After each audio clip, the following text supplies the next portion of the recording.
you guys, welcome back to my channel. If you're new here, welcome. I hope you enjoy the video. You are beautifully broken when you make the choice yourself to be broken for the Lord's namesake. In the beginning, you're like Cain, just a restless wanderer in search of something, just anything, to fill the big gaping hole that we like to call time. You go in search of a better tomorrow, and you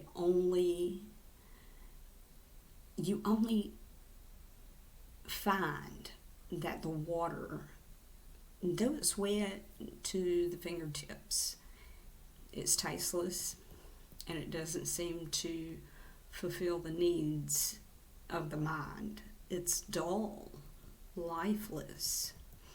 The more you walk, the more you try to find what you were looking for, but you don't even know what that is, really.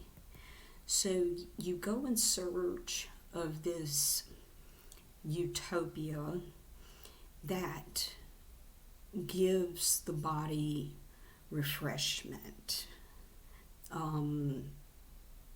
pleasure. That only leads to pain and disappointment. For every time that we are broken, our wound heals.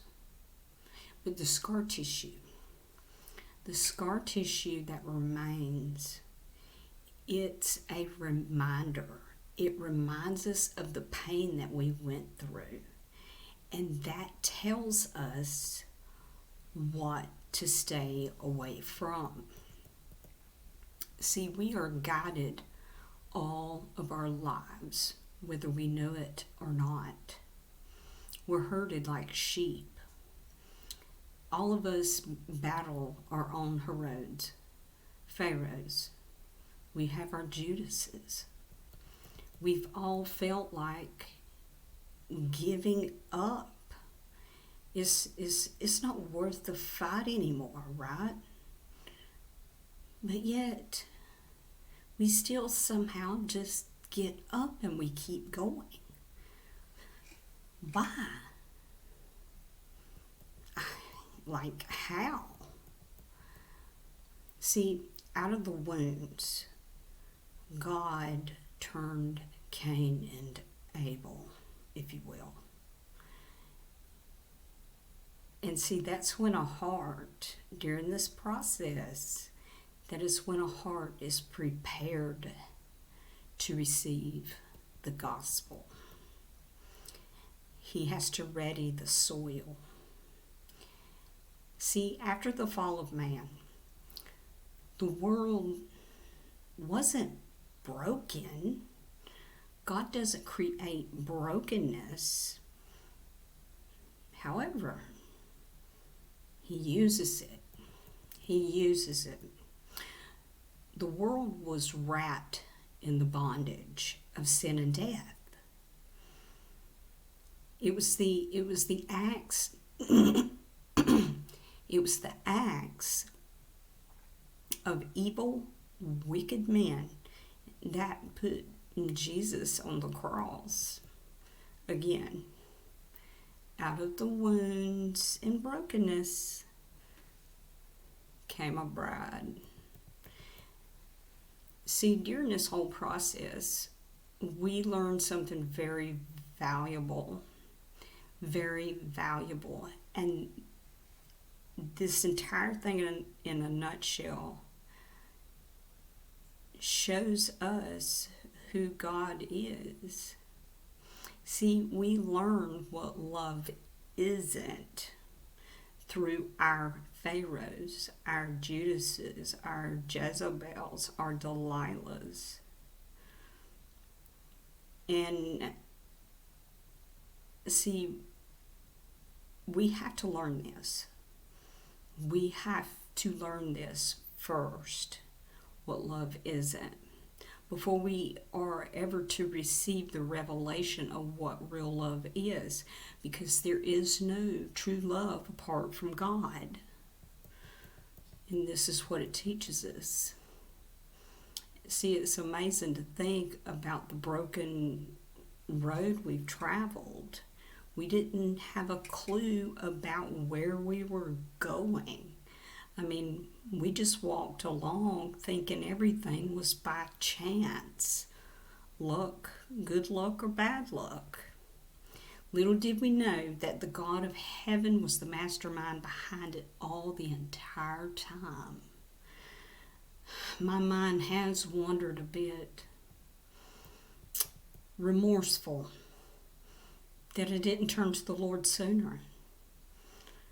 I was reminded that my crumb trail was laid out strategically in a certain way. I had my own Pharaoh.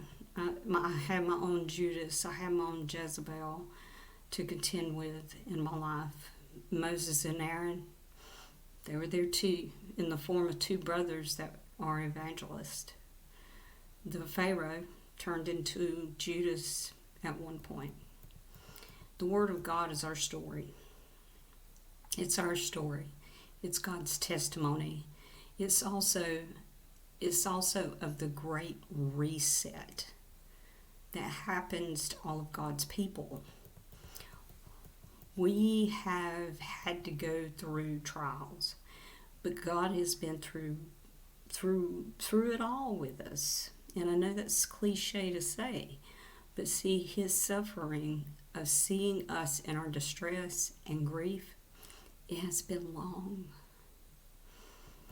We are given the right to be called sons of God because we took part in His suffering. He had to sit back and watch us. Could you imagine having to sit back and watch your child get hurt repeatedly and you could do nothing about it? Simply because the first commandment, you're not His yet. You have not turned to God yet.